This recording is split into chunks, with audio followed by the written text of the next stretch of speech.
ನಮಸ್ಕಾರ ಫ್ರೆಂಡ್ಸ್. ಸುಮಾರು ಜನ ಹೇರ್ ಫಾಲ್ ಇಶ್ಯೂ ಬಗ್ಗೆ ತುಂಬ ಕ್ವಶನ್ಸ್ ಕೇಳ್ತಾ ಇರ್ತಾರೆ ನನಗೆ. ಹೇರ್ ಫಾಲ್ ಏನು ಮಾಡೋದು, ಯಾವ ಆಯಿಲ್ ಹಚ್ಚೋದು, ಯಾವ ಕ್ರೀಮ್ ಹಚ್ಚೋದು ಅಂತ. ಕ್ರೀಮು ಆಯಿಲ್ ಹಚ್ಚಿ ಸೊಲ್ಯೂಷನ್ ಸಿಗೋದಾದರೆ ಎಲ್ರಿಗೂ ಯಾವತ್ತೂ ಸೊಲ್ಯೂಷನ್ ಸಿಗ್ತಾಯಿತ್ತು. ತುಂಬ ಜನ ಡರ್ಮಟಲಾಜಿಸ್ಟ್ ಹತ್ರ ಹೋಗ್ತಾರೆ.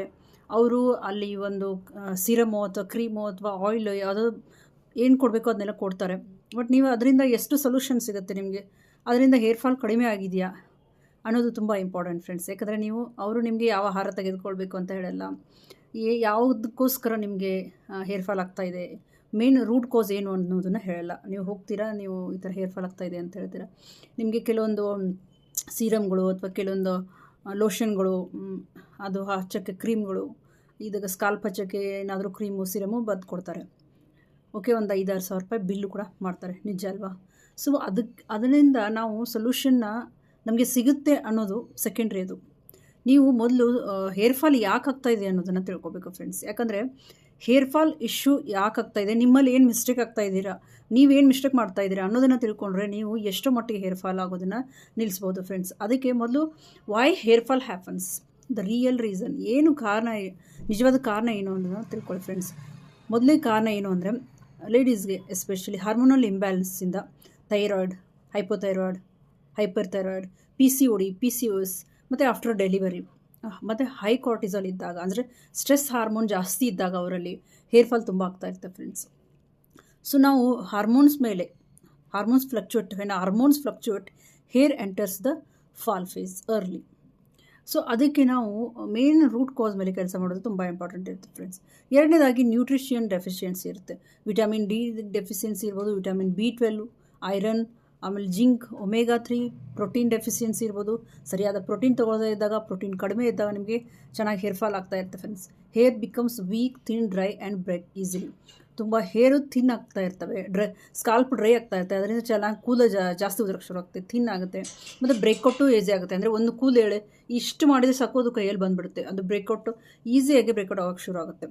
ಮೂರನೇದು ಸ್ಟ್ರೆಸ್ ಮತ್ತು ಎಮೋಷ್ನಲ್ ಲೋಡ್ ಜಾಸ್ತಿ ಇದ್ದಾಗ, ಅಂದರೆ ನಿಮಗೆ ಒತ್ತಡ ಜಾಸ್ತಿ ಇದ್ದಾಗ. Stress hormone is one of the biggest silent reason. It causes telogen effluvium ಅಂತ ಸಡನ್ ಹೆವಿ ಹೇರ್ ಫಾಲ್ ಆಗುತ್ತೆ ಇದರಲ್ಲಿ. ಸೊ ಪೂವರ್ ಗಟ್ ಹೆಲ್ತ್ ಕೂಡ. ನಾಲ್ಕನೇದು ಪೂವರ್ ಗಟ್ ಹೆಲ್ತ್, ನಿಮ್ಮ ಕರುಳಿನ ಆರೋಗ್ಯ ಸರಿ ಇಲ್ಲದ ಇದ್ದಾಗ. If digestion is weak, nutrients don't absorb, hair becomes dry, thin and weak.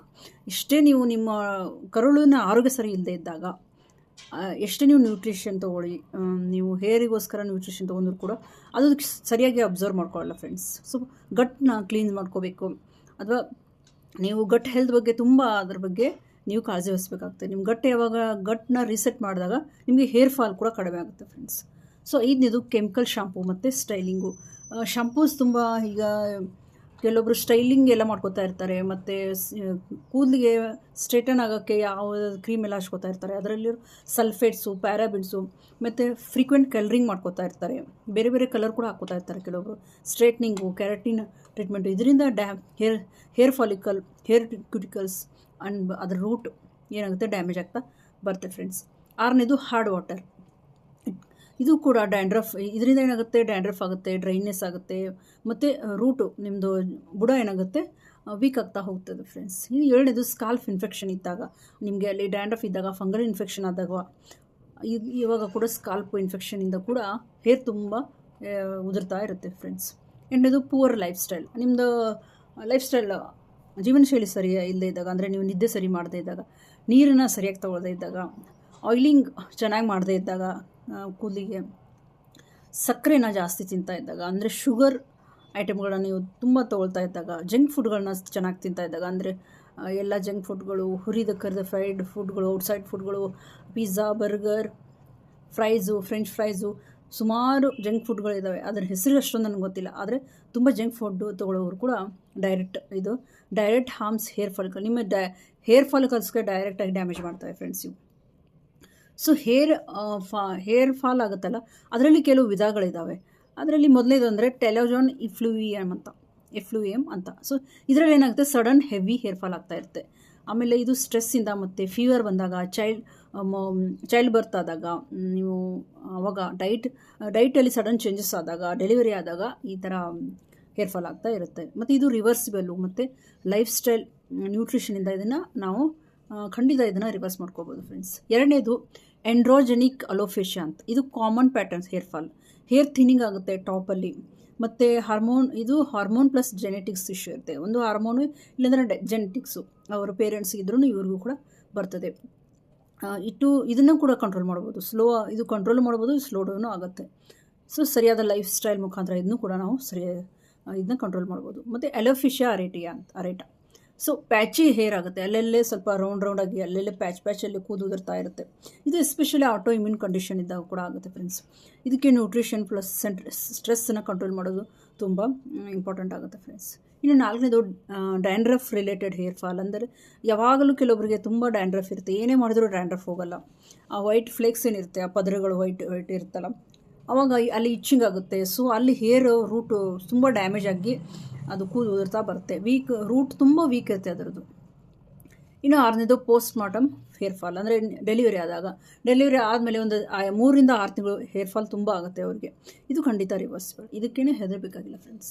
So signs your hair is unhealthy. ನಿಮ್ಮ ಹೇರು ಅನ್ಹೆಲ್ದಿ ಇದೆ ಅಂತ ಹೇಗೆ ಕಂಡ್ಕೋತೀರಾ ಅಂತಂದರೆ, ಹೇರು ಬ್ರೇಕ್ಸ್ ಈಸಿಲಿ. ನಿಮ್ಮ ಕೂದಲು ಈಸಿಯಾಗಿ ಕಟ್ ಆಗ್ತಾ ಇರ್ತದೆ. ಆಮೇಲೆ ಹೇರು ತುಂಬ ಒಣಕೂಲ ಇರ್ತದೆ, ರಫ್ ಇರ್ತದೆ, ಡಲ್ ಇರ್ತದೆ. ಸ್ಕಾಲ್ಪ್ ಇಚ್ಚಿಂಗ್ ಮತ್ತು ಡ್ಯಾಂಡ್ರಫ್ ನಿಮ್ಮ ಸ್ಕಾಲ್ಪ್ಗೆ ಇಚ್ಚಿಂಗ್ ಆಗ್ತಾಯಿದ್ರೆ, ಡ್ಯಾಂಡ್ರಫ್ ಇದ್ದರೆ, ಹೇರ್ ಲೈನ್ ಥಿನ್ನಿಂಗ್ ಆಗಿದ್ರೆ, ಆಮೇಲೆ ನೀವು ಚೆನ್ನಾಗಿ ನಿಮ್ಮ ಸ್ಕಾಲ್ಪ್ನ ನೋಡ್ಬೋದಾಗಿದ್ರೆ ಈ ಥರ ಮಾಡಿದರೆ ಚೆನ್ನಾಗಿ ಸ್ಕಾಲ್ಪ್ ಕಾಣ್ತಾ ಇರುತ್ತೆ. ಸೊ ಹೇರ್ ಬಂಚಾಗಿ ಕೈಯಲ್ಲಿ ಉದುರು ಬರ್ತಾ ಇರುತ್ತೆ, ತುಂಬ ಇಷ್ಟಿಷ್ಟು ಕೂದಲೆಲ್ಲ ಉದುರು ಬರ್ತಾ ಇರುತ್ತೆ. ಸೊ ಇದು signs of unhealthy hair. Fix your root cause. ಮೊದಲು ಇಂಟರ್ನಲ್ ರೆಮಿಡೀಸ ಸ್ಟಾರ್ಟ್ ಮಾಡಿ. Daily nutrition for strong hair. ನಿಮ್ಮ daily nutrition, protein sources, sprouts, ದಾಲ್, ಪನ್ನೀರು, ಮೊಟ್ಟೆ, ಮಿಲೆಟ್ಸ್ಗಳನ್ನ ಚೆನ್ನಾಗಿ ತೆಗೆದುಕೊಳ್ಬೇಕು. ಚೆನ್ನಾಗಿ ಅಂದರೆ ಇದನ್ನು ಖಂಡಿತ ನೀವು ಚೆನ್ನಾಗಿ ಇದ್ರ ಬಗ್ಗೆ ತುಂಬ ಪ್ರೋಟೀನ್ ಸೋರ್ಸ್ ಬಗ್ಗೆ ತುಂಬ ಧ್ಯಾನ ವಹಿಸಿದ್ರೆ ನಿಮ್ಮ ಹೇರ್ ಫಾಲ್ನ ಕಂಟ್ರೋಲ್ ಮಾಡ್ಬೋದು ಫ್ರೆಂಡ್ಸ್. ಸೊ ಮಿನರಲ್ ರಿಚ್ ಫುಡ್ಡಲ್ಲಿ ಎಳ್ಳು, ಕರಿ ಎಳ್ಳು ಇಲ್ಲಾಂದರೆ ಬಿಳಿ ಎಳ್ಳು ಯಾವುದಾದ್ರೂ ತೊಗೋಬೋದು. ಇದು best for your hair.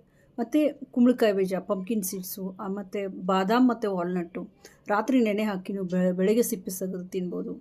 Iron ಸೋರ್ಸಲ್ಲಿ ನೀವು ಬೀಟ್ರೂಟು ಮತ್ತು ಸ್ಪಿನಾಕ್, ಬೀಟ್ರೂಟ್ ತೊಗೊಳ್ಳಿ ಅಥವಾ ಪಾಲಕ್ ತೊಗೊಳ್ಳಿ, ಖಜೂರ್ ಅಂದರೆ ಡೇಟ್ಸ್ ತೊಗೊಳ್ಳಿ, ಜಾಗ್ರಿ ತೊಗೊಳ್ಳಿ, ಎಲ್ಲ ಮಿಲೆಟ್ಸ್ಗಳನ್ನ ನಿಮ್ಮ ದೇಹಕ್ಕೆ ಸೂಟ್ ಆಗೋ ಮಿಲೆಟ್ಸ್ಗಳನ್ನ ತೆಗೆದುಕೊಳ್ಳಿ.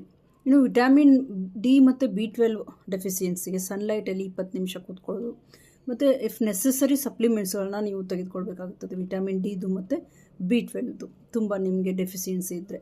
ಒಮೆಗಾ 3 ನೀವು ಫ್ಲ್ಯಾಕ್ಸ್ ಸೀಡ್ಸನ್ನು ತೆಗೆದುಕೊಳ್ಬೋದು. ಫ್ಲ್ಯಾಕ್ಸ್ ಸೀಡ್ ಲಡ್ಡುಗಳನ್ನ ಮನೆಯಲ್ಲಿ ಮಾಡ್ಬೋದು, ತುಂಬ ಟೇಸ್ಟಿಯಾಗಿರುತ್ತೆ, ತಿನ್ನೋಕ್ಕೂ ಚೆನ್ನಾಗಿರುತ್ತೆ. ಚಿಯಾ ಸೀಡ್ಸನ್ನು ತೆಗೆದುಕೊಳ್ಬೇಕು. 1 spoon chia seeds, 1 spoon flax seeds.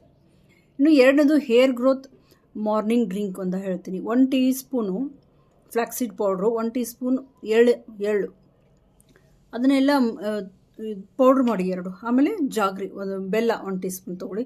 Warm ವಾಟ್ರಲ್ಲಿ ಹಾಕಿ ಅದನ್ನು ನೀವು ತೆಗೆದುಕೊಳ್ಳಿ. ಇದು ರೂಟ್ಸನ್ನು ಹಾರ್ಮೋನ್ನ ಬೂಸ್ಟ್ ಮಾಡುತ್ತೆ, ಹೇರ್ನ ಸ್ಟ್ರೆಂತ್ ಮಾಡುತ್ತೆ, ಮತ್ತು ಸ್ಕಾಲ್ಪ್ನ ಹೆಲ್ದಿಯಾಗಿ ಮಾಡುತ್ತೆ ಇದು ಫ್ರೆಂಡ್ಸ್. ಸೊ ಇದೇನು ಮಾಡುತ್ತೆ, ನಿಮ್ಮ ಹಾರ್ಮೋನ್ನ ಬೂಸ್ಟ್ ಮಾಡುತ್ತೆ, ಮತ್ತು ಕೂದಲನ್ನು ಸ್ಟ್ರಾಂಗ್ ಮಾಡುತ್ತೆ, ಸ್ಟ್ರೆಂಥನ್ ಮಾಡುತ್ತೆ. ಸ್ಕಾಲ್ಪ್ ಹೆಲ್ತ್ಗೂ ಕೂಡ ತುಂಬ ಒಳ್ಳೆಯದು ಫ್ರೆಂಡ್ಸ್ ಇದು. ಸೊ ಇನ್ನು ಯೋಗದಲ್ಲಿ ನೀವು ಯೋಗ ಮತ್ತು ಪ್ರಾಣಾಯಾಮ ಕೂಡ ನಿಮ್ಮ ಹೇರ್ ಫಾಲ್ಗೆ ತುಂಬ ಏನಾಗುತ್ತೆ ಬೇಕಾಗುತ್ತೆ ಫ್ರೆಂಡ್ಸ್. ಬಾಲಮ್ ಅಂದರೆ ನೇಲ್ ರಬ್ಬಿಂಗ್ ಅಂತ. ಇವು 2 ಕೈಗಳ ನೇಲ್ಗಳನ್ನು ತೆಗೆದುಕೊಂಡು ಈ ಥರ ಹೀಗೆ ಉಜ್ತಾ ಇರೋದು 10 ನಿಮಿಷ, ದಿನಕ್ಕೆ 10 ನಿಮಿಷ ಮಾಡಿದ್ರೆ ಸಾಕಿದು. ಕಪಾಲ್ಭಾತಿ, ಇದು ನಿಮ್ಮ ಬ್ಲಡ್ ಸರ್ಕ್ಯುಲೇಷನ್ನ ಇಂಪ್ರೂವ್ ಮಾಡುತ್ತೆ ಫ್ರೆಂಡ್ಸ್. ಅಂದರೆ ನೀವು ಸುಖಾಸನದ ಕುಡಿದು ಬರೀ ಎಕ್ಸೇಲ್ ಅಷ್ಟೇ ಮಾಡೋದು. ಇದನ್ನು ಕೂಡ ನೀವು 5 ನಿಮಿಷ ಮಾಡಿ ಸಾಕು ಫ್ರೆಂಡ್ಸ್, 2 ರಿಂದ 5 ನಿಮಿಷ ಮಾಡಿ. ಸರ್ವಾಂಗಾಸನ ಮಾಡೋಕ್ಕೆ ಬರದೇ ಇದ್ದವರು, ನೀವು ಬರದೇ ಇದ್ದರೆ ಅಧೋಮುಖ ಶ್ವಾನಾಸನ ಮಾಡ್ಬೋದು, ಇಲ್ಲ ವಜ್ರಾಸನ ಮಾಡ್ಬೋದು, ಉಷ್ಟ್ರಾಸನ ಮಾಡ್ಬೋದು ನೀವು ಫ್ರೆಂಡ್ಸ್. ಬಾಲಾಸನ ಕೂಡ ಮಾಡ್ಬೋದು ಫ್ರೆಂಡ್ಸ್. ಓಕೆ, ಆಮೇಲೆ ಶಿರೋ ಅಭ್ಯಂಗ, ಇದು ಆಯುರ್ವೇದಿಕ್ ಇದರಲ್ಲಿ ಕ್ಲಿನಿಕಲ್ಲಿ ಇದನ್ನು ಮಾಡ್ತಾರೆ ಫ್ರೆಂಡ್ಸ್. ನಿಮಗೆ ತುಂಬ ಏರ್ ಫಾಲ್ ಇದ್ದರೆ ಈ ಟ್ರೀಟ್ಮೆಂಟ್ ಕೂಡ ನೀವು ತೆಗೆದುಕೊಳ್ಬೋದು ಫ್ರೆಂಡ್ಸ್. ಸೊ ಎಕ್ಸ್ಟರ್ನಲ್ ರೆಮಿಡೀಸ್ ನೀವು DIY ಯಾವ ಹೇರ್ ಕೇರ್ ಟಿಪ್ಸು ನಿಮಗೆ ಯಾವುದನ್ನು ನೀವು ಮನೇಲಿ ಮಾಡ್ಕೋಬೋದು ಅಂತಂದರೆ, ಹೇರ್ ಆಯಿಲ್ ಮನೆಯಲ್ಲಿ ಈಸಿಯಾಗಿ ಮಾಡ್ಕೋಬೋದು. ಕೊಕೊನಟ್ ಆಯಿಲ್, ಒಂದು ಕಪ್ ಕೊಕೊನಟ್ ಆಯಿಲ್ ತೊಗೊಳ್ಳಿ. ಆಮೇಲೆ ಮೆಂತ್ಯ ಸೀಡ್ಸ್ ಅಂತೂ ಮನೆಯಲ್ಲಿರುತ್ತೆ, ಅದನ್ನು 1 ಟೀ ಸ್ಪೂನ್ ತೊಗೊಳ್ಳಿ. ಮೆಂತ್ಯ ಸೀಡ್ ಪೌಡ್ರ್ ಇದ್ದರೆ ತೊಗೊಳ್ಳಿ, ಬೇಕಾದರೆ ಮನೆಯಲ್ಲೇ ಪೌಡ್ರ್ ಮಾಡಿ. ಆಮೇಲೆ ಕರಿಬೇವು ತೊಗೊಳ್ಳಿ, ಒಂದು ಹ್ಯಾಂಡ್ಫುಲ್ ಆಫ್ ಇಷ್ಟು ಕೈ ತುಂಬ ಒಂದು ಕರಿಬೇವು ತೊಗೊಳ್ಳಿ. ಇವು 3 ಏನು ಮಾಡಿ ಕುದಿಸಿ ಎಣ್ಣೆಯಲ್ಲಿ ಮಾಡಿ, ಎಣ್ಣೆ ಬಿಸಿ ಮಾಡಿ ಆವಾಗ ಈ ಸೀಡ್ಸನ್ನು ಮತ್ತು ಈ ಕರಿಬೇವನ್ನ ಹಾಕಿ ಮತ್ತು ಸ್ವಲ್ಪ ಹೊತ್ತು 1-2 ನಿಮಿಷ ಅದನ್ನು ಬೇಯಿಸಿ ಕುದಿಸಿ, ಅದ ನಂತರ ಅದನ್ನು ಕೂಲ್ ಹಾಕಿಬಿಡಿ. ಕೂಲ್ ಆದಮೇಲೆ ಅದರಲ್ಲಿ ಆನಿಯನ್ ಜ್ಯೂಸನ್ನು ಹಾಕಿ, ಈರುಳ್ಳಿ ಜ್ಯೂಸ್ ಮಾಡಿಕೊಂಡು 1 ಈರುಳ್ಳಿ ತೊಗೊಂಡು ಅದ್ರ ಜ್ಯೂಸ್ ಮಾಡಿ ತೆಗೀರಿ, ಅದು ಸೋಸಿಬಿಟ್ಟು ಮತ್ತು ಇದು ಕೂಲ್ ಆದಮೇಲೆ ಆ ಜ್ಯೂಸನ್ನ ಹಾಕಿ. ಆಮೇಲೆ ನೀವು ಅದನ್ನ ತುಂಬ ದಿನ ಸ್ಟೋರ್ ಕೂಡ ಮಾಡ್ಬೋದು. ದಿನ ಇದನ್ನು ಅಪ್ಲೈ ಮಾಡ್ತಾಯಿರಿ ನಿಮ್ಮ ಹೇರ್ಗೆ. ಸೊ ಇದು ಹೇರ್ ಫಾಲ್ನ ಸ್ಟಾಪ್ ಮಾಡುತ್ತೆ ಮತ್ತು ಹೇರ್ ಗ್ರೋತನ್ನು ಬೂಸ್ಟ್ ಮಾಡುತ್ತೆ. ಮತ್ತು ಡ್ರ್ಯಾಂಡ್ರಫ್ ಕೂಡ ಕಮ್ಮಿ ಆಗುತ್ತೆ ಫ್ರೆಂಡ್ಸ್ ಇದರಲ್ಲಿ, ಯಾಕಂದರೆ ಮೆಂತೆಯಿಂದ ಡ್ರ್ಯಾಂಡ್ರಫ್ ಕೂಡ ಕಡಿಮೆ ಆಗುತ್ತೆ. ಇದು ಆನಿಯನ್ ಜ್ಯೂಸಿಂದ ಕೂಡ ಡ್ರ್ಯಾಂಡ್ರಫ್ ಕಮ್ಮಿ ಆಗುತ್ತೆ. ಎರಡನೇದು ಇದು ಹೇರ್ ಮಾಸ್ಕ್. ಇನ್ನೊಂದು ಹೇರ್ ಮಾಸ್ಕ್ ಯಾವುದು ಅಂತಂದರೆ 2 ಟೇಬಲ್ ಸ್ಪೂನ್ ಅಲೋವೆರಾ ಜೆಲ್ ತೊಗೊಳ್ಳಿ, 1 ಟೇಬಲ್ ಸ್ಪೂನು ಮೊಸರು ತೊಗೊಳ್ಳಿ, 1 ಟೇಬಲ್ ಸ್ಪೂನ್ ಮೆಂತ್ಯ ಪೌಡರ್ ತೊಗೊಳ್ಳಿ, 1 ಟೇಬಲ್ ಸ್ಪೂನು ಆಮ್ಲ ಪೌಡರ್ ತೊಗೊಳ್ಳಿ. ಇದನ್ನು ಎಲ್ಲ ಮಿಕ್ಸ್ ಮಾಡಿಬಿಟ್ಟು ನಿಮ್ಮ ತಲೆಗೆ ಎಲ್ಲ ಹಾಕಿ, ರೂಟ್ಗೆ ಹೀಗೆ ಹೇರ್ಗೂ ಕೂಡ ಹಚ್ಬೋದು. ನೀವು ಎಲ್ಲ ಹಚ್ಚಿ ಒಂದು ಪ್ಲಾಸ್ಟಿಕ್ ಕವರ್ನ ಹಾಕಿಬಿಟ್ಟು 30 ನಿಮಿಷ ಅದನ್ನ ಹಾಗೆ ಇಟ್ಕೊಂಡು ಹೇರ್ ವಾಶ್ ಮಾಡಿ ಫ್ರೆಂಡ್ಸ್. ಓಕೆ, ಇದು 3ನೇದು ಓನ್ಲಿ ಆನಿಯನ್ ಜ್ಯೂಸ್ ಥೆರಪಿ. ಈರುಳ್ಳಿ ಜ್ಯೂಸನ್ನು ಏನು ಮಾಡಿ ಗೊತ್ತಾ, ಈರುಳ್ಳಿ ಜ್ಯೂಸ್ ತೊಗೊಳ್ಳಿ, ನಿಮ್ಗೆ ಕೂದಲಿಗೆ ಎಷ್ಟು ಆಗುತ್ತೆ ಅಷ್ಟು, ಸ್ವಲ್ಪ ಅದರಲ್ಲಿ ಕೊಬ್ಬರಿ ಎಣ್ಣೆ ಹಾಕಿದ್ರು ನಡೆಯುತ್ತೆ, ನೀವು 1 ಚಮಚ. ಸೊ ಆ ಜ್ಯೂಸನ್ನ ತಲೆಗೆ ಬುಡಕ್ಕೆಲ್ಲ ಹಚ್ಚಿಬಿಟ್ಟು 20 ನಿಮಿಷ ಬಿಡಿ. ನೀವು ಸ್ನಾನಕ್ಕೆ ಹೋಗಿದ್ದ ಮುಂಚೆ 20 ನಿಮಿಷ ಬಿಟ್ಟು ತಲೆ ಸ್ನಾನ ಮಾಡಿ ಫ್ರೆಂಡ್ಸ್. ಇನ್ನೊಂದು ಏನು ಮಾಡೋದಂದರೆ, ನೀವು ಇಡ್ಲಿ ದೋಸೆಗೆ ಅಕ್ಕಿ ಹಾಕಿದ್ರು ಕೂಡ ಅವಾಗ ಮಾಡ್ಬೋದು. ಹೇಗೆ ಅಂದರೆ ನೀವು ಉದ್ದಿನಬೇಳೆ ಅಕ್ಕಿ 2 ಮಿಕ್ಸ್ ಮಾಡಿ ಹಾಕಬೇಡಿ, ಸಪ್ರೇಟ್ ಅಕ್ಕಿನ ನೆನೆ ಹಾಕಿ ಆವಾಗ ಒಂದು ಸ್ವಲ್ಪ ನೀರು ಜಾಸ್ತಿ ಹಾಕಿ ಅದರಲ್ಲಿ. ಸೊ ಬೆಳಗ್ಗೆದ್ದು ನೀವು ಆ ನೀರನ್ನು ತೆಗೆದುಕೊಂಡು ಅದರಲ್ಲಿ ನಿಮ್ಮ ಹೇರ್ನ ವಾಶ್ ಮಾಡಬೇಕು ಫ್ರೆಂಡ್ಸ್. ಓವರ್ನೈಟು ನೀವು ಅದನ್ನ ಫರ್ಮೆಂಟೆಡ್ ಆಗಿರೋ ಅಕ್ಕಿ ನೀರು ಬೆಳಗ್ಗೆ ಎದ್ದು ಅದನ್ನು ಸ್ವಲ್ಪ ತೊಳೆಯಿರಿ ಶಾಂಪೂ ಜೊತೆಗೆ, ಇಲ್ಲಾಂದರೆ ಶಾಂಪೂನಲ್ಲೂ ಕೂಡ ಅದನ್ನು ಮಿಕ್ಸ್ ಮಾಡೋದು. ಸೊ ಇದು ನಿಮ್ಮ ಹೇರ್ನ ಶೈನ್ ಮಾಡುತ್ತೆ ಮತ್ತು ಬ್ರೇಕೇಜ್ನ ಕಂಟ್ರೋಲ್ ಮಾಡುತ್ತೆ. 5ನೇದು hard water remedy. Hard water ಏನು, ನಿಮ್ಮಲ್ಲಿ ಹಾರ್ಡ್ ವಾಟರ್ ಇದ್ದರೆ ಏನು ಮಾಡೋದು ಗೊತ್ತಾ, ಶೋವರ್ಗೆ ಒಂದು ಫಿಲ್ಟ್ರ್ ಬರುತ್ತೆ ಫ್ರೆಂಡ್ಸ್, ಅದು ಹಾರ್ಡ್ ವಾಟ್ರನ್ನು ಪ್ಯೂರಿಫೈ ಮಾಡುತ್ತೆ. ಸೊ ಏನು ಮಾಡಬೇಕಂದ್ರೆ, ನೀವು 1 ಕಪ್ ನೀರು 1 table spoon apple cider vinegar ತೊಗೊಂಡು ನಿಮ್ಮ ತಲೆಗೆಲ್ಲ ಹಚ್ಚಿ ವೀಕ್ಲಿ ಒಂದ್ಸರಿ ಇದನ್ನ ನೀವು ಮಾಡ್ಬೋದು.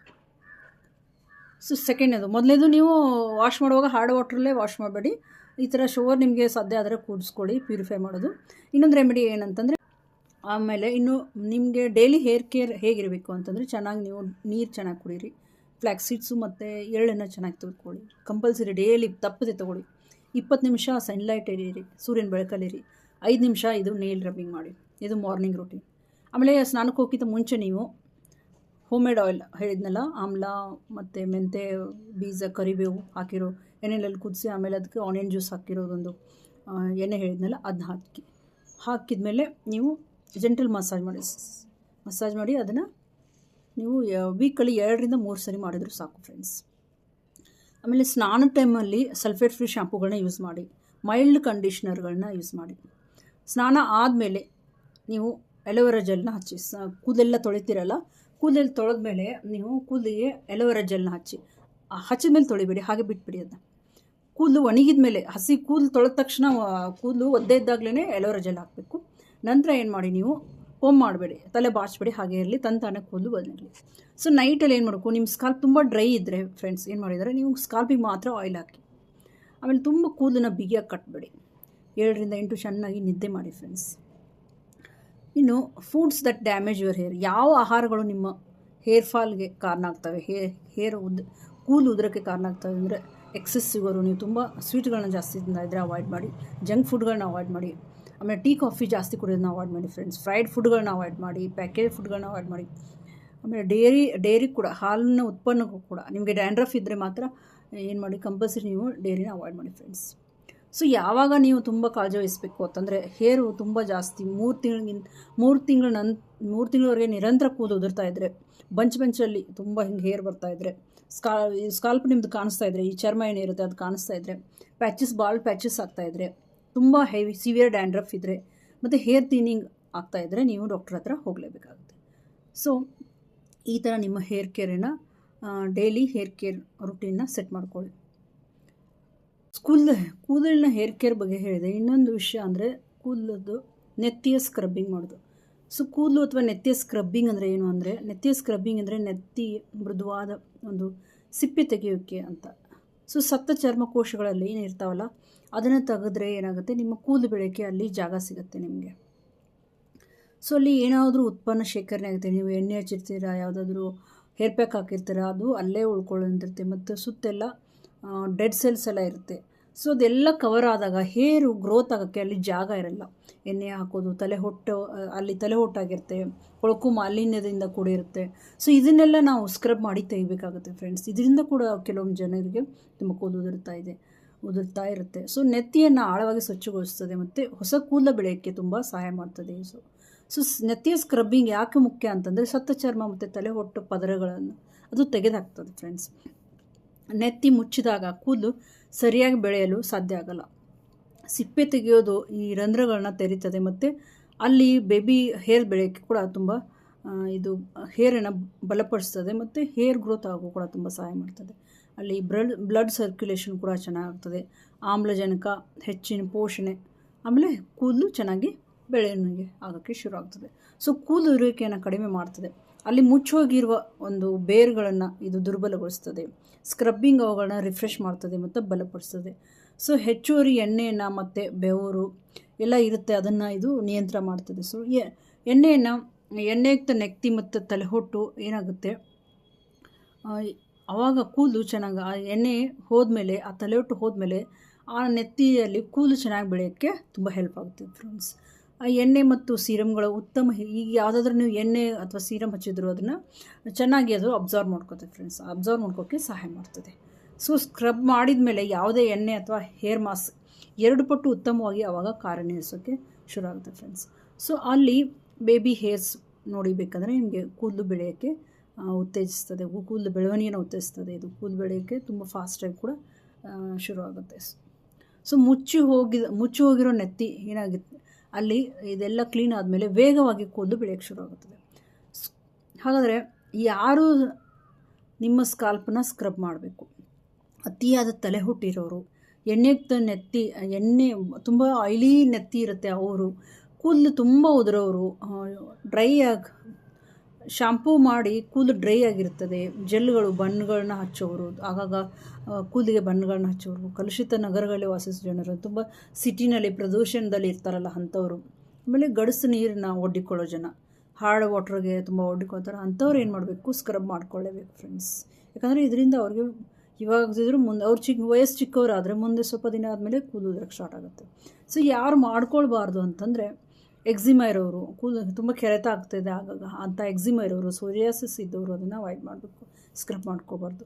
ಸೊ ನೆತ್ತಿನಲ್ಲಿ ಗಾಯ ಆಗಿದ್ರೆ, ಏನಾದ್ರು ಸೋಂಕಾಗಿದ್ರೆ ಅಥವಾ ತುಂಬ ಸೂಕ್ಷ್ಮವಾಗಿದ್ದರೆ ನೀವು ಅದನ್ನ ಅವಾಯ್ಡ್ ಮಾಡಿ ಸ್ಕ್ರಬ್ ಮಾಡೋದನ್ನು. ಸೊ ಸ್ಕ್ರಬ್ ಮಾಡೋದು ಹೇಗೆ ಆಗಿದ್ರೆ, ನಮ್ಮ ಸ್ಕಾಲ್ಫನ್ನು ಸ್ಕ್ರಬ್ ಮಾಡೋದು ಹೇಗೆ, ಪ್ರತಿ 10ರಿಂದ 15 ದಿನಗೊಮ್ಮೆ ಮಾಡಿ. ಅಂದರೆ ಒಂದು ತಿಂಗಳಲ್ಲಿ 2ರಿಂದ 3 ಸರಿ ಇದನ್ನ ಮಾಡಿ. ಅತಿಯಾಗಿ ಸ್ಕ್ರಬ್ ಕೂಡ ಕಿರಿಕಿರಿ ಉಂಟು ಮಾಡ್ತದೆ ಫ್ರೆಂಡ್ಸ್. ಸೊ ಹಂತ 1ರಲ್ಲಿ ನಿಮ್ಮ ಕೂದಲನ್ನ ಸ್ವಲ್ಪ ಒದ್ದೆ ಮಾಡಿ, ಕೂದಲನ್ನ ತುಂಬ ನೀರು ಸೋರೋ ಥರ ಅಲ್ಲ, ಸುಮ್ಮನೆ ಒದ್ದೆ ಮಾಡಿ ಸ್ಕಾಲ್ಪನ್ನು. ಆಮೇಲೆ ನೆತ್ತಿಗೆ ಮಾತ್ರ ಸ್ಕ್ರಬ್ ಹಚ್ಚಬೇಕು. ನೀವು ಕೂದಲು ಎಳೆಗಳ ಮೇಲೆ ಹಚ್ಚಬೇಡಿ, ನಿಧಾನವಾಗಿ ಮಸಾಜ್ ಮಾಡಿ, ಬೆರಳಿಂದ ಮಾತ್ರ ಮಸಾಜ್ ಮಾಡಿ. ಕೂದಲು ಉಗುರುಗಳೆಲ್ಲ ಇರಬಾರ್ದು ಬೆರಳಿಗೆ. ಸೊ ಫಿಂಗರ್ ಟಿಪ್ಸಿಂದ ಮಾತ್ರ ಮಸಾಜ್ ಮಾಡಬೇಕು. 2ರಿಂದ 3 ನಿಮಿಷ ಕಾಲ ವೃತ್ತಾಕಾರದ ಚಲನೆಯಲ್ಲಿ ಅದನ್ನ ಮಸಾಜ್ ಮಾಡ್ತಾ ಇರಬೇಕು ಫ್ರೆಂಡ್ಸ್. ಸೊ 4-5 ನಿಮಿಷಗಳ ಕಾಲ ಹಾಗೆ ಮಸಾಜ್ 2-3 ನಿಮಿಷ ಮಾಡಿ, ಆಮೇಲೆ 4ರಿಂದ 5 ನಿಮಿಷ ಹಾಗೆ ಇಡಿ, ಆಮೇಲೆ ಅದನ್ನು ನೀವು ವಾಶ್ ಮಾಡ್ಬೋದು. ಸೊ ಏನು ಮಾಡಬೇಕು ಅಂದರೆ, ಅದು ಚೆನ್ನಾಗಿ ಅಬ್ಸರ್ವ್ ಆಗುತ್ತಾರೆ. ಒಂದು 4-5 ನಿಮಿಷ ನೀವು ಕಾದರೆ ಸಾಕು. ಸೊ ನಂತರ ನೀವು ಅದನ್ನು ಯಾವುದೇ ಶಾಂಪೂ ಇಲ್ಲದೆ ಹಾಗೆ ತೊಳಿಬೇಕು. ಪ್ರತಿಯೊಂದು ಕಣವನ್ನು ಅದು ತೊಳೆದು ಹಾಕುತ್ತದೆ. ಸೊ ನೆಕ್ಸ್ಟ್ ಡೇ ನೀವು ಎಣ್ಣೆ ಹಾಕಿ ಆಮೇಲೆ ಶಾಂಪೂ ಮಾಡಬೇಕು ಫ್ರೆಂಡ್ಸ್. ಸೊ ಸೌಮ್ಯ ಶಾಂಪೂ ಬಳಸಿ ನಂತರ ಅದನ್ನು ಕ್ಲೀನ್ ಮಾಡಿ. SLS ಮುಕ್ತ ಶಾಂಪೂ ಮಾತ್ರ ಉಪಯೋಗಿಸಿ. ಸೊ ನಂತರ ಕಂಡೀಷ್ನರ್ ಹಾಕ್ಬೋದು ನೆತ್ತಿ ಮೇಲೆ. ಆದರೆ ನೆತ್ತಿ ಮೇಲೆ ಹಾಕ್ಬೇಕು, ಕಂಡೀಷ್ನರ್ ಮಾತ್ರ ಕೂದಲಿಗೆ ಮಾತ್ರ ಹಾಕ್ಬೇಕು ಫ್ರೆಂಡ್ಸ್, ಸ್ಕಾಲ್ಪಿಗೆಲ್ಲ. ಸೊ ಈ ಸ್ಕ್ರಬ್ಗಳು ಮಾಡೋಕ್ಕೆ, ಸ್ಕ್ರಬ್ಗಳು ಮಾಡೋಕ್ಕೆ ಏನು ಮಾಡಬೇಕು ಅಂತಂದರೆ, ತಲೆ ಹೊಟ್ಟು ತೆಗೆಯೋಕ್ಕೆ 1 ಚಮಚ ಸಕ್ಕರೆ, 1 ಚಮಚ ಎಲೋವೆರಾ ಜೆಲ್, 1 ಚಮಚ ನಿಂಬೆ ರಸ, ಇದನ್ನು ಎಲ್ಲ ಮಿಕ್ಸ್ ಮಾಡಿ ನಿಮ್ಮ ಸ್ಕ್ರಬ್ಗೆ ಮೃದುವಾಗಿ ತಿಕ್ಕಿ ಫ್ರೆಂಡ್ಸ್. ತುಂಬ ಜೋರು ಹಾಡಾಗಿ ಎಲ್ಲ ತಿಕ್ಕಕ್ಕೆ ಹೋಗ್ಬಿಡಿ. ತುಂಬ ನಿಮ್ಮ ಸ್ಕಾಲ್ಪಿಗೆ ಮಾತ್ರ ಈ ಥರ ಹೀಗೆ ತಾನೇ ಸ್ಕ್ರಬ್ ಆಗ್ತಾ ಹೋಗ್ತದೆ ಅದು. ಸೊ ಈ ಥರ ಮಾಡಿ ನಿಮ್ಗೆ ತಲೆ ಹೊಟ್ಟು ಕಡಿಮೆ ಆಗ್ತಾ ಇದರಿಂದ. ಸೊ ಕೂದಲ ಬೆಳವಣಿಗೆಗೆ ಏನು ಮಾಡಬೇಕು, ನಿಮಗೆ ಕೂದಲು ಡ್ಯಾಂಡ್ರಫ್ ಇಲ್ಲ ಅಂದ್ಕೊಳ್ಳಿ, ಅವಾಗ ಏನು ಮಾಡಬೇಕು ಅಂದರೆ 1 ಚಮಚ ಕಾಫಿ ಪುಡಿ, 1 ಚಮಚ ಎಲೋವೆರಾ ಜೆಲ್ಲು, 1 ಚಮಚ ತೆಂಗಿನೆಣ್ಣೆ ತೊಗೊಂಡು ಇಲ್ಲೆಲ್ಲ ಸ್ಕಾಲ್ಪಿಗೆಲ್ಲ ಹಚ್ಚಿ. ಸೊ ಇದು ರಕ್ತ ಪರಿಚಲನ ಸುಧಾರಿಸ್ತದೆ ಮತ್ತು ಬೇರುಗಳನ್ನು ಬಲಪಡಿಸ್ತದೆ. ಆವಾಗ ಹೇರ್ ಫಾಲ್ ಆಗೋದು ಕಡಿಮೆ ಆಗ್ತದೆ friends. So detox sculpt scrub, ಎಣ್ಣೆಯುಕ್ತ ನೆತ್ತಿ ಮೇಲೆ ಇದು ಉತ್ತಮ. ಯಾವುದೋ ಆಯಿಲಿ ನೆತ್ತಿ ಇರುತ್ತಲ್ಲ ಅವರು. ಸೊ 1 ಚಮಚ ಅಕ್ಕಿ ಹಿಟ್ಟು ತೊಗೊಳ್ಳಿ, 1 ಚಮಚ ಮೊಸರು ತೊಗೊಳ್ಳಿ, ಅರ್ಧ ಚಮಚ ಅರಿಶಿಣ ತೊಗೊಳ್ಳಿ. ಸೊ ಅದನ್ನು ಈ ಸ್ಕಾಲ್ಪಿಗೆಲ್ಲ ಸ್ವಲ್ಪ ಮೃದುವಾಗಿ ತಿಕ್ಕಿ ಮಸಾಜ್ ಮಾಡಿ. ಎಣ್ಣೆಯನ್ನು ನಿಯಂತ್ರಿಸ್ತದೆ ಇದು, ನೆತ್ತಿಯನ್ನು ಸ್ವಚ್ಛಗೊಳಿಸ್ತದೆ ಮತ್ತು ಇನ್ಫ್ಲಮೇಷನ್ ನಿವಾರಕ ಕೂಡ ಇದು. 4ನೇದು ಮೆಂತ್ಯ ಅಲೋವೆರಾ ಸ್ಕ್ರಬ್. ಏನು ಮಾಡಿದರೆ 1 ಚಮಚ ಮೆಂತ್ಯ ಪುಡಿ ತೊಗೊಳ್ಳಿ, ಸಾಫ್ಟಾಗಿರೋ ಮೆಂತ್ಯ ಪೌಡ್ರು, ನಂತರ ಅದರಲ್ಲಿ ಎಲೋವೆರಾ ಹಾಕಿ ಅರ್ಧ ಚಮಚ ಆಲಿವ್ ಆಯಿಲ್ ಹಾಕಿಬಿಟ್ಟು ಅದನ್ನು ಕೂಡ ನೀವು ಸ್ಕ್ರಬ್ ಮಾಡ್ಬೋದು ಸ್ಮೂತಾಗಿ. ಸೊ ಇದರಿಂದ ಏನಾಗುತ್ತೆ ಅಂದರೆ ಕೂದಲು ಉದುರುವಿಕೆಯನ್ನು ಕಡಿಮೆ ಮಾಡ್ತದೆ, ನೆತ್ತಿಯನ್ನು ಪೋಷಿಸ್ತದೆ ಮತ್ತು ಕೂದಲು ಬ್ರೇಕೇಜ್ ಆಗೋದನ್ನು ಕೂಡ ತಡೆಯುತ್ತದೆ. ಆಮೇಲೆ 1ಕ್ಕೆ 2 ಆಗ್ತಾವಲ್ಲ, ಸ್ಪ್ಲಿಟ್ ಕೂದಲು ಆಗೋದನ್ನು ಕೂಡ ಇದು ತಡೀತದೆ. ಸ್ಕ್ರಬ್ ನಂತರ ನೀವು 24 ಗಂಟೆಗಳ ತೊಳೆದ ಮೇಲೆ ಅದನ್ನ ಒಂದು 2-3 ನಿಮಿಷ ಅದನ್ನ ಸ್ಕ್ರಬ್ ಮಾಡ್ಕೋತೀರ. ಆಮೇಲೆ ಒಂದು 4-5 ನಿಮಿಷ ಆದಮೇಲೆ ತೊಳಿತೀರ. ಆಮೇಲೆ 24 ಗಂಟೆ ಹಾಗೆ ಬಿಡಿ. ನೆಕ್ಸ್ಟ್ ಡೇ ಏನು ಮಾಡಿ, ನೀವು ಎಣ್ಣೆಯನ್ನು ಹಚ್ಚಿ, ನಾನು ಆಗಲೇ ಹೇಳಿರೋ ಎಣ್ಣೆಯನ್ನು ಹಚ್ಚಿ ನೀವು ಶಾಂಪು ಮಾಡ್ಬೋದು. ಸೊ ಅದು ಏನು 24 ಗಂಟೆ ನಂತರ ಸೌಮ್ಯದ ಕೂದಲಿನ ಎಣ್ಣೆ ಹಚ್ಚಿ ಆಮೇಲೆ ನೀವು ಅದನ್ನು ಶಾಂಪೂನ ಮಾಡಿ. ಯಾವುದೋ ಒಂದು ಹಾರ್ಡ್ ಶಾಂಪು ಎಲ್ಲ ಯೂಸ್ ಮಾಡ್ಕೋಬೇಡಿ. ಸೊ ವೇಗವಾಗಿ ಚೇತರಿಸ್ಕೊಳ್ಳೋಕ್ಕೆ ಪ್ರೋಟೀನ್ ಬರುತ್ತೆ, ಆಹಾರವನ್ನು ಚೆನ್ನಾಗಿ ತಿನ್ನಿ ಫ್ರೆಂಡ್ಸ್. ಸೊ ತಿನ್ನಬೇಕಾದ ನಾವು ಕೆಲವು ಆಹಾರಗಳನ್ನ ಯಾವ ತಿನ್ನಬೇಕು ಅಂತ ನಿಮ್ಗೆ ಆಲ್ರೆಡಿ ಹೇಳಿದ್ದೀನಿ. ಸೊ ಕೆಲವು ತಪ್ಪಿಸಬೇಕಾದ ಸಾಮಾನ್ಯ ನಾವು ತಪ್ಪುಗಳು ಏನು ಮಾಡ್ತೀವಿ ಅಂತಂದರೆ, ಸಕ್ಕರೆ ತುಂಬ ಒಡ್ರೋಟಾಗಿರ್ಬೋದು, ಅದು ತುಂಬ ದಪ್ಪ ಇದ್ರೆ ಅದನ್ನು ಸ್ವಲ್ಪ ಮಿಕ್ಸಿನಲ್ಲಿ ಸಣ್ಣ ಮಾಡ್ಕೊಳ್ಳಿ. ಉಪ್ಪನ್ನು ಬಳಸಬೇಡಿ. ವಾರಕ್ಕೆ 1ಗಿಂತ ಹೆಚ್ಚು ಬಾರಿ ಸ್ಕ್ರಬ್ ಮಾಡಬೇಡಿ. ಕೈಗೆ ಉಗುರುಗಳಿದ್ರೆ ಅದೇ ಕೈಯಿಂದ ಸ್ಕ್ರಬ್ ಮಾಡಬೇಡಿ. ಉಗುರು ಇರಬಾರ್ದು ಕೈಗೆ, ಫಿಂಗರ್ ಟಿಪ್ಸ್ ಸರಿಯಾಗಿ ಹತ್ತಲ್ಲ ಇಲ್ಲಿ ಉಗುರಿದ್ರೆ. ಸೊ ಕೂದಲನ್ನ ಉದ್ದಕ್ಕೆ ಸ್ಕ್ರಬ್ ಮಾಡಬಾರ್ದು, ಒಣ ಕೂದಲ ಮೇಲೆ ಸ್ಕ್ರಬ್ ಮಾಡೋಂಗಿಲ್ಲ. ಅದಕ್ಕೆ ಹೇಳೋದು ಕೂದಲನ್ನ ಸ್ವಲ್ಪ ಸ್ಕಾಲ್ಪನ್ನ ಒದ್ದೆ ಮಾಡ್ಕೊಳ್ಳಿ ಅಂತ. ಸೊ ದೊಡ್ಡ ಪ್ರಮಾಣದಲ್ಲಿ ನಿಂಬೆಹಣ್ಣು, ತುಂಬ ನಿಂಬೆಹಣ್ಣು ಬಳಸಬಾರ್ದು, ಎಷ್ಟೇ ಇರುತ್ತೆ ಅದಕ್ಕೆ ಎಷ್ಟು ಬೇಕು 1 ನಿಂಬೆಹಣ್ಣು ಹೇಳಿದ ಅಷ್ಟೇ ಸಾಕು. ಸ್ಕ್ರಬ್ಬಿಂಗ್ ಮಾಡಲು ಉತ್ತಮ ದಿನ ಯಾವುದಂದರೆ ಸಂಡೇ, ಯಾಕಂದರೆ ಅದು ಮಾಡಿ ಸ್ವಲ್ಪ ನೀವು ರೆಸ್ಟ್ ತೊಗೋಬೇಕು. ವಿಶ್ರಾಂತಿಯಲ್ಲಿದ್ದರೆ ಒಳ್ಳೆಯದು. ಸಂಪೂರ್ಣ ಕಾಳಜಿ ವಹಿಸಬೇಕಾದ ದಿನ ಮಾತ್ರ ಅದನ್ನು ಮಾಡಿದರೆ ಒಳ್ಳೆಯದು. ಸೊ ಈ ಥರ ನೀವು ಸ್ಕ್ರಬ್ ಮಾಡಿದರೆ ನಿಮಗೆ ತುಂಬ ಹೆಲ್ಪ್ ಆಗುತ್ತೆ ಫ್ರೆಂಡ್ಸ್. ಇದರಿಂದ ಕೂದಲು ಉದುರೋದನ್ನು ತಡೆಯೋಕ್ಕೆ ಕೆಲವು ಮುದ್ರಾ ಅಭ್ಯಾಸಗಳನ್ನ ಕೂಡ ಮಾಡಿದರೆ ತುಂಬ ನಿಮಗೆ ಸಹಾಯ ಆಗುತ್ತೆ ಫ್ರೆಂಡ್ಸ್. ಮೊದಲನೇದಾಗಿ ಪೃಥ್ವಿ ಮುದ್ರಾ. ಇದು ಕೂಡ ನಮ್ಮ ಹೇರ್ ಫಾಲ್ ಕಂಟ್ರೋಲ್ ಮಾಡೋಕ್ಕೆ ಮತ್ತು ಹೇರ್ ಥಿಕ್ನೆಸ್ನ ಇನ್ಕ್ರೀಸ್ ಮಾಡೋಕ್ಕೆ ತುಂಬ ಹೆಲ್ಪ್ ಆಗುತ್ತೆ ಫ್ರೆಂಡ್ಸ್.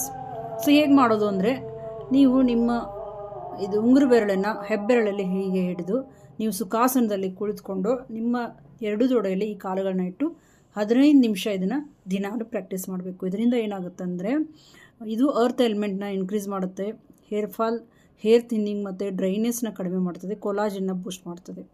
ಸೊ ಸ್ಕಾಲ್ಪೇ ನರಿಶ್ಮೆಂಟ್ ಕೊಡುತ್ತೆ ಇದು. 15 ನಿಮಿಷ ಡೈಲಿ, ಬೆಳಗ್ಗೆ 15 ನಿಮಿಷ, ರಾತ್ರಿ 15 ನಿಮಿಷ ಮಾಡಿ ಫ್ರೆಂಡ್ಸ್. 2ನೇದು ಪ್ರಾಣ ಮುದ್ರ. ಇದು ಕೂಡ ನಿಮ್ಮ ಹೇರ್ ರೀಗ್ರೋತ್ ಆಗೋಕ್ಕೆ ಮತ್ತು ಬ್ಲಡ್ ಬೂಸ್ಟ್ ಆಗೋಕ್ಕೆ ತುಂಬ ಹೆಲ್ಪ್ ಆಗುತ್ತೆ. ಹೇಗೆಂದರೆ, ನೀವು ಈ ತೋರು ಬೆರಳು ಮತ್ತು ಮಧ್ಯದ ಬೆರಳನ್ನ ಸೀದಾ ಹಿಡ್ಕೋಬೇಕು ಮತ್ತು ಹೆಬ್ಬೆರಳು, ಕಿರು ಬೆರಳು ಮತ್ತು ಉಂಗುರು ಬೆರಳುಗಳನ್ನ 3 ತಾಗಿಸಿ ಜಂಟಲಾಗಿರಬೇಕು, ತುಂಬ ಒತ್ತಂಗಿಲ್ಲ. ಇದನ್ನು ಸುಖಾಸನದಲ್ಲಿ ಕುಳಿತುಕೊಂಡು ನೀವು ಅಟ್ಲೀಸ್ಟ್ ಒಂದು 10 ಮಿನಿಟ್ಸ್ ಮಿನಿಮಮ್, ಬೆಳಗ್ಗೆ 10 ಮಿನಿಟ್ಸ್, ರಾತ್ರಿ 10 ಮಿನಿಟ್ಸ್ ಇದನ್ನು ಪ್ರಾಕ್ಟೀಸ್ ಮಾಡಬೇಕು. 10 ನಿಮಿಷ ಹಿಡ್ಕೊಂಡು ಕೂತ್ಕೋಬೇಕು. ಸೊ ಪ್ರಾಣವನ್ನು ಆ್ಯಕ್ಟಿವೇಟ್ ಮಾಡ್ತದೆ ಮತ್ತು ನಿಮ್ಮ ಬ್ಲಡ್ ಸರ್ಕ್ಯುಲೇಷನ್ನ ಹೆಚ್ಚಿಸ್ತದೆ. ಇದು ಹೇರ್ ಗ್ರೋತ್ಗೆ ಮತ್ತು ಗ್ರೇ ಆಗ್ತಾಯಿದ್ರೆ, ಬಿಳಿ ಕೂದಲು ಬೇಗ ಆಗ್ತಾಯಿದ್ರೆ, ಡ್ರೈನೆಸ್ ಇದ್ದರೆ, ಸ್ಟ್ರೆಸ್ ರಿಲೇಟೆಡ್ ಹೇರ್ ಫಾಲ್ ಇದ್ದರೆ ಇದು ಹೆಲ್ಪ್ ಆಗುತ್ತೆ ಫ್ರೆಂಡ್ಸ್. 10-15 ನಿಮಿಷ ಇದನ್ನು ಯಾವ ಸಮಯದಲ್ಲಿ ಬೇಕಂದರೆ ಮಾಡ್ಬೋದು. ಇನ್ನು ಅಪಾನ ವಾಯು ಮುದ್ರಾ. ಇದು ಸ್ಟ್ರೆಸ್ ರಿಲೇಟೆಡ್ ಹೇರ್ ಫಾಲ್ ಇದ್ದವರಿಗೆ ಎಸ್ಪೆಷಲಿ ತುಂಬ ಹೆಲ್ಪ್ ಆಗುತ್ತೆ ಫ್ರೆಂಡ್ಸ್. ಅಪಾನ ವಾಯು ಮುದ್ರಾಗೆ ತುಂಬ ಬೆನಿಫಿಟ್ಸ್ ಇದ್ದಾವೆ ಫ್ರೆಂಡ್ಸ್. ಇದನ್ನು ಹಾರ್ಟ್ ಮುದ್ರಾ ಅಂತಲೂ ಕೂಡ ಕರೆಯಲಾಗ್ತದೆ. ಹೇಗೆ ಮಾಡಬೇಕು ಅಂತಂದರೆ, ನಿಮ್ಮ ಹೆಬ್ಬೆರಳಿನ ಕೆಳಗೆ ನಿಮ್ಮ ತೋರು ಬೆರಳುಗಳನ್ನ ಇರಿಸಿ, ಆಮೇಲೆ ನಿಮ್ಮ ಹೆಬ್ಬೆರಳು ಮತ್ತು ಮಧ್ಯದ ಬೆರಳು ಮತ್ತು ಉಂಗುರು ಬೆರಳು 3 ಟಚ್ ಆಗೋ ಥರ ಹಿಡ್ಕೊಂಡು, ಈ ಕಿರು ಬೆರಳು ಸೀದಾ ಸ್ಟ್ರೇಟಾಗಿರೋ ಥರ ಹಿಡ್ಕೊಂಡು 2 ಕೈಗಳಲ್ಲಿ ಇದನ್ನು ನೀವು ಥೈಸ್ ಮೇಲೆ ಇಟ್ಕೊಂಡು ಇದನ್ನು ಕೂಡ ದಿನಾಲು ಪ್ರಾಕ್ಟೀಸ್ ಮಾಡಬೇಕು. ಅಟ್ಲೀಸ್ಟ್ ಒಂದು 10 ಮಿನಿಟ್ಸ್ 2 ಟೈಮ್ಸ್ ಮಾಡಿ. ಇದನ್ನು 10 ಮಿನಿಟ್ಸ್ 2 ಟೈಮ್ಸ್ ಮಾಡಿದರೆ ಸಾಕು. ಇದರಿಂದ ಏನಾಗುತ್ತೆ, ಹಾರ್ಮೋನ್ ಬ್ಯಾಲೆನ್ಸ್ ಆಗುತ್ತೆ ಫ್ರೆಂಡ್ಸ್. ಮತ್ತು ಇದು ಎಸ್ಪೆಷಲಿ ಫಿಮೇಲ್ಸ್ಗೆ ಹೇರ್ ಫಾಲ್ ಆಗ್ತಾಯಿದ್ರೆ ತುಂಬ ಒಳ್ಳೆಯದು. ಆಮೇಲೆ P C O D hair issues ಇದ್ದರೆ, ಪಿ ಸಿ ಒ ಡಿ ಆದವ್ರಿಗೆ ತುಂಬ ಹೇರ್ ಇಶ್ಯೂಸ್ ಇದ್ದರೆ ತುಂಬ ಹೆಲ್ಪ್ ಆಗುತ್ತೆ. ಮತ್ತು ಪೋಸ್ಟ್ ಮಾರ್ಟಮ್ ಹೇರ್ ಫಾಲ್ ಅವಾಗ ಕೂಡ ತುಂಬ ಇದು ಯೂಸ್ ಆಗುತ್ತೆ. ಇದು ಹಾರ್ಟ್ ಮುದ್ರಾ ಅಂತಲೂ ಕೂಡ ಕರೀತಾರೆ. ಇದು ಹೃದಯಕ್ಕೆ ಕೂಡ ತುಂಬ ಒಳ್ಳೆಯದು ಫ್ರೆಂಡ್ಸ್. ಸೊ ಇನ್ನು ಮಹಸಿರಾಜ್ ಮುದ್ರಾ ಅಂತ. ಸೊ ಇನ್ನು ಬೋನಸ್ ಟಿಪ್ಸ್ ಏನಂತಂದರೆ 2 ಗ್ಲಾಸ್ ನೀರು, drink 2 glass warm water every morning ಎದ್ದ ತಕ್ಷಣ. ಮತ್ತು ವೀಕ್ಲಿ ಹೇರ್ ಆಯಿಲ್ ಮಸಾಜ್ ಮಾಡಿ, ಕೊಕೊನಟ್ ಮತ್ತು ಕ್ಯಾಸ್ಟ್ರೋ ಮತ್ತು ಮೆಂತ್ಯ ಆಯಿಲು, ಫ್ಲ್ಯಾಕ್ಸ್ ಸೀಡ್ಗಳನ್ನು, ಆಮೇಲೆ ಸೀಸಮ್ ಸೀಡ್ನು ಅಂದರೆ ಎಳ್ಳನ್ನು ನೆನೆ ಹಾಕಿ ತೊಳ್ಕೊಳ್ಳಿ. ಆಲ್ಮಂಡ್ನ ಮತ್ತು ವಾಲ್ನಟ್ನ ನೆನೆ ಹಾಕಿ ಇದನ್ನು ಕೂಡ ತಿನ್ನಿ. 7 ರಿಂದ 8 ಗಂಟೆ ಚೆನ್ನಾಗಿ ನಿದ್ರೆ ಮಾಡಿ. ಆಮೇಲೆ ಕೆಮಿಕಲ್ ಶಾಂಪೂಗಳನ್ನ ಯೂಸ್ ಮಾಡೋದನ್ನು ಕಡಿಮೆ ಮಾಡಿ. ಇಷ್ಟೆಲ್ಲ ಮಾಡಿದಾಗ ನಿಮ್ಮ ಹೇರ್ ಫಾಲ್ ಖಂಡಿತ ಕಡಿಮೆ ಆಗುತ್ತೆ ಫ್ರೆಂಡ್ಸ್. ಯಾಕಂದರೆ ನಾನು ಸ್ಟ್ರೆಸ್ ರಿಲೇಟೆಡ್ ಹೇಳಿದ್ದೀನಿ, ಮುದ್ರಾಗಳು ಹೇಳಿದ್ದೀನಿ, ಯೋಗಗಳನ್ನ ಹೇಳಿದ್ದೀನಿ, DIYಗಳನ್ನ ಹೇಳಿದ್ದೀನಿ. ಯಾಕೆ ಬರುತ್ತೆ, ಹಾರ್ಮೋನಲ್ ಇಂಬ್ಯಾಲೆನ್ಸ್ ಆದಾಗ ಯಾಕೆ ಹೇರ್ ಫಾಲ್ ಆಗುತ್ತೆ ಅದನ್ನು ಹೇಳಿದ್ದೀನಿ.